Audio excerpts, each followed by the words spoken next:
can't wait to read all that song. Can't wait to read. I can't wait to read all that song. Read all that song. Can't wait to read all that song. Can't wait to read. I can't wait to read all that song. Former NFL coach Jay Gruden of the Washington Redskins, he just set the record straight about Shedeur Sanders' performance this past weekend against the Baltimore Ravens. When you look at Shedeur Sanders coming up this week, is a big opportunity for Shedeur. He will be the starting quarterback against the Las Vegas Raiders. Now, we done heard all kind of things leading up to this conversation about Shedeur Sanders, especially from me. No first team reps. He's a 5th round draft pick. And also, is he ready or is he ain't ready? Ready or not? Is it Tommy Rees, the offensive coordinator, fault? Is it the head coach, Kevin Stefanski's fault? When I look at the all 22 of this past game against the Baltimore Ravens, when you look at the offensive line, the wide receivers, and the running back, this team is lacking coaching. They lacking coaching because no way should your offensive line perform like they performed in this past game. It don't matter if they haven't heard Shedeur cadence. When you look at the running backs, no way your running backs should perform the way they perform in this past game if you've been coached right. When you look at their wide receivers, you hear plenty of talk that Jerry Jeudy is not having a big year. You hear Isaiah Bond, who they signed in a free agent. He was a big-time wide receiver from the University of Texas. When I look at their play of the all 22, no way they should be performing like that as a NFL player. It go to coaching. The Cleveland Brown coaching staff have failed the Cleveland Brown football players. They running backs don't want to block, don't know how to block. They offensive line don't want to block, don't know how to block. Wide receivers don't know how to run routes, don't know how to block, or don't want to run block. It go to coaching, it go to teaching, and that's what this team is lacking. When you watch the all 22, there's no way a NFL team should look like the Cleveland Browns looked it this Sunday. Even though the Baltimore Ravens did what they supposed to do to a rookie quarterback, and Dillon Gabriel and Shedeur Sanders, they blitzed them. They blitzed them just to see how they were going to react. And they did what you expect them to do. They looked bad. Well, why didn't the Cleveland Browns adjust their coaching staff? Kevin Stefanski, the head coach, the play caller, Tommy Rees, the offensive line coaches, the running back coaches, and the wide receivers coaches. They are professionals too. You're supposed to adjust when you see a team is doing something to your team and they're winning. What's wrong with max protection? What's wrong with max protection for your quarterback and who's a rookie that never had a snap with the first team? What's wrong with that? Why you couldn't go to a 12 personnel, 2 tight ends? How can you win a football game when you got 5 people blocking 8? The numbers ain't there.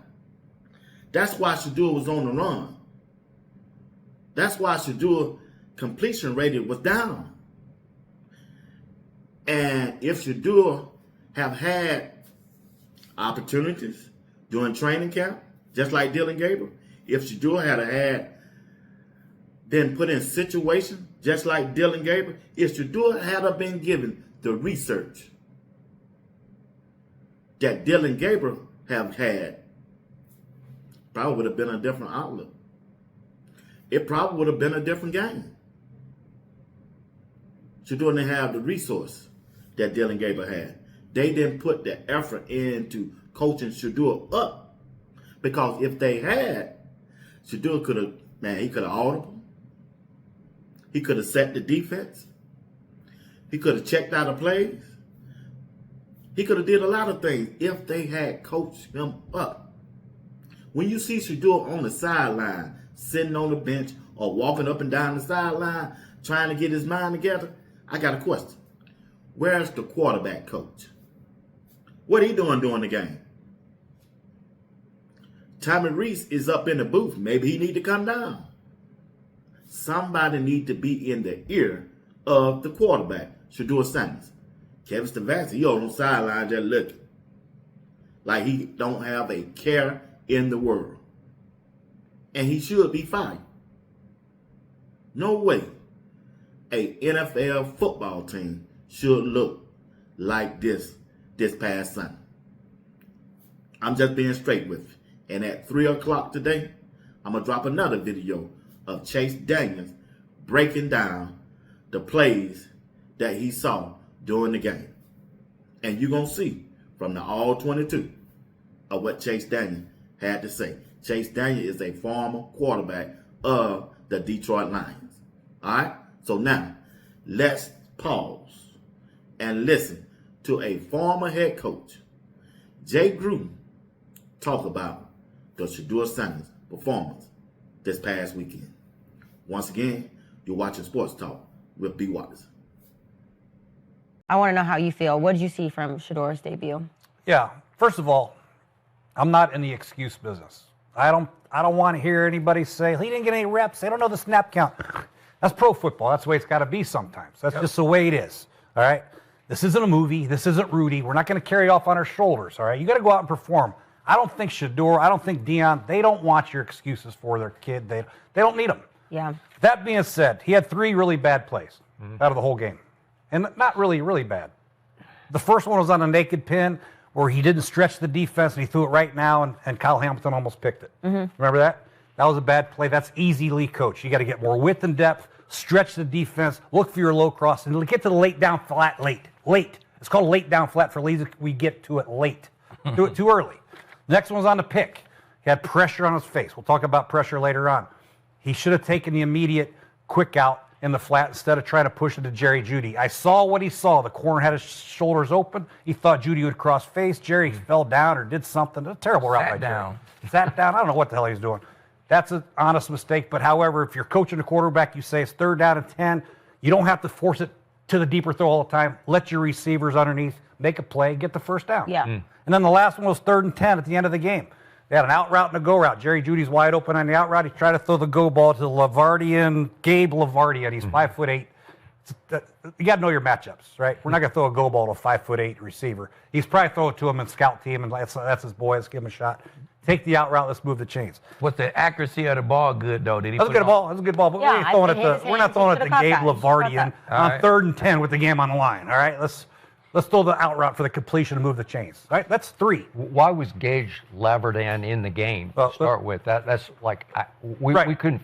Let's not throw the ball. He's an undrafted rookie, okay? But still, it was a good ball. He get a check on Wednesdays too, so okay. Yeah, I got. He's in the league. He's in the NFL. But that being said, that's only 3.